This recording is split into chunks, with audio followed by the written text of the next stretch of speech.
शहर में metro train का निर्माण तेजी से चल रहा था। हुनरमंद कारीगरों की मांग लगातार बढ़ रही थी। इसी कारण ठेकेदार दूसरे राज्यों से भी कारीगर बुला रहे थे। इस सिलसिले में कारीगर गोपाल को मेट्रो साइट पर काम करने के लिए बुलाया गया था। वो अपने काम में काफी माहिर था। हर जोखिम भरा काम वो निडरता से करता था। लेकिन जब भूत प्रेत की बात आती थी तो उसे बहुत डर लगता था। पहले ही हफ्ते की बात है, जब वो खुदाई स्थल पर काम कर रहा था।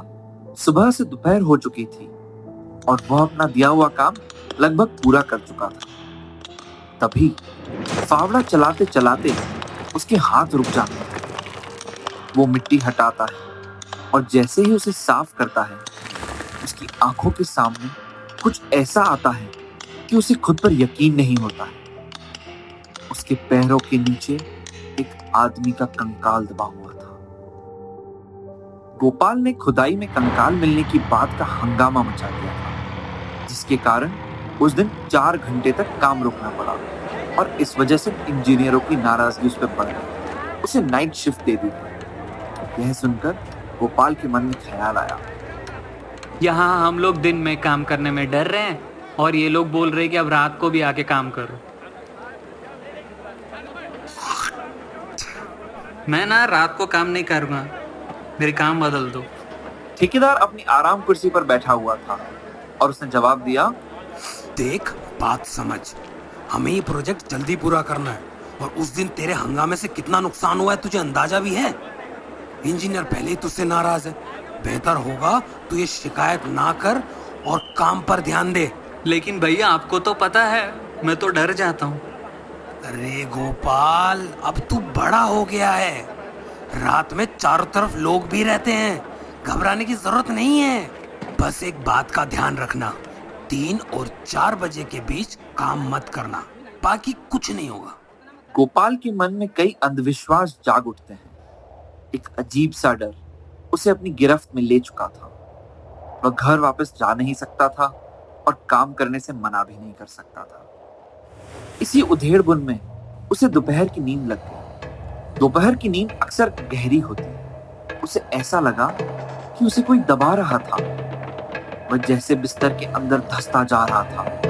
वह पूरी ताकत से जोर से चीखता है और हड़बड़ाकर जाग उठता है। उसने खुद को पसीने से तरबतर पाया, जैसे किसी ने उसकी पूरी ताकत निचोड़ ली हो। गोपाल का कोई भी बहाना नहीं चला और उसे रात में कंस्ट्रक्शन एरिया में पहुंचना पड़ा। आज इस टीम को एक बड़े से पुल पर काम करना था। चारों तरफ काम करते लोग और सड़क के दोनों तरफ तेज रफ्तार से गुजरती गाड़ियां और मशीनों की आवाज इतनी ज्यादा थी कि अगर कोई इस पुल से गिर भी जाए तो इंसान को चीख तक सुनाई न दे। रात के 2 बजने वाले थे। गोपाल को कुछ औजार लाने के लिए नीचे भेजा गया। तब सड़क के दोनों तरफ गाड़ियां कम चल रही थी।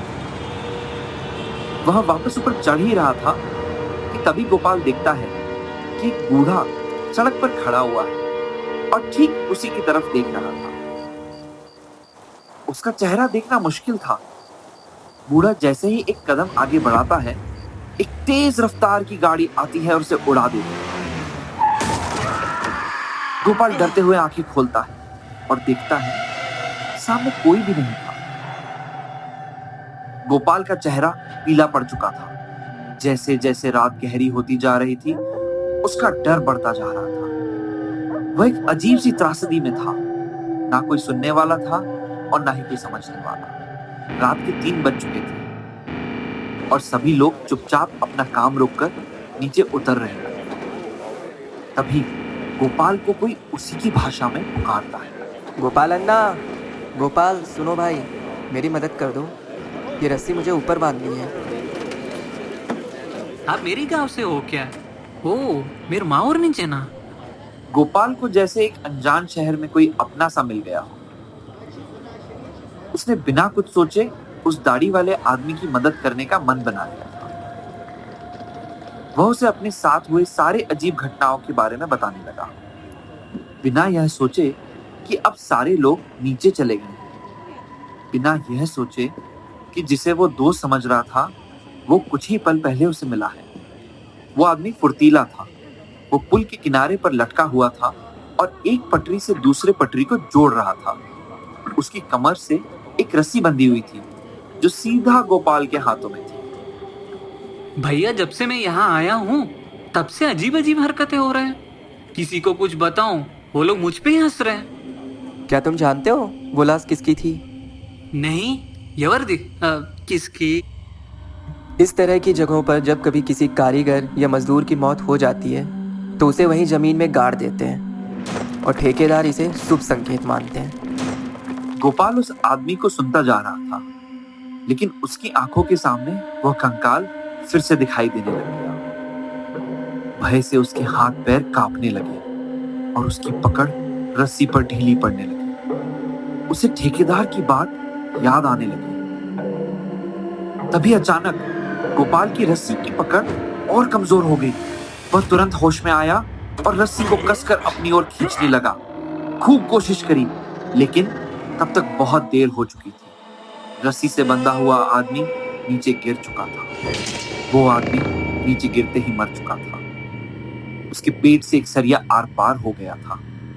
जब तक गोपाल नीचे पहुंचा, वहां भीड़ जमा हो चुकी थी। हैरानी की बात यह थी कि सब लोग ऐसा बर्ताव कर रहे थे जैसे कुछ हुआ ही नहीं हो।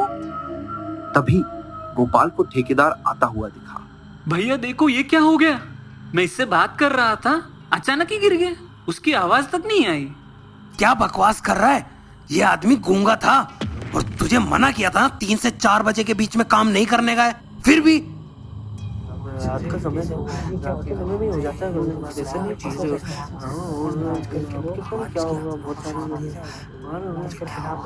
क्यों भाई साहब, अब क्या करना है? हाँ भाई साहब, क्या करना है? करना क्या है? गड्ढा खोदो और दबाओ इसको, और सबके सब काम पे चलो, अपने चलो। यह सुनकर गोपाल के होश उड़ गए। वह मरे हुए आदमी को देखता रहा। फिर अचानक उसी जगह खुदाई करने लगा। जैसे जैसे वह खुदाई कर रहा था, सुबह होने लगी थी। शायद गोपाल को यह यकीन दिलाने के लिए कि यह सब उसका वहम नहीं बल्कि हकीकत थी। डर और अंधविश्वास कभी-कभी हमें सही निर्णय लेने से रोकते हैं। हमें अपने डर का सामना करना चाहिए और सच्चाई का सामना करने के लिए साहस जुटाना चाहिए। जीवन में हमें हमेशा सतर्क रहना चाहिए और अपने चारों ओर की वास्तविकताओं को पहचानना चाहिए, क्योंकि कभी-कभी हमारी आंखों के सामने जो होता है वही सबसे अधिक महत्वपूर्ण होता है।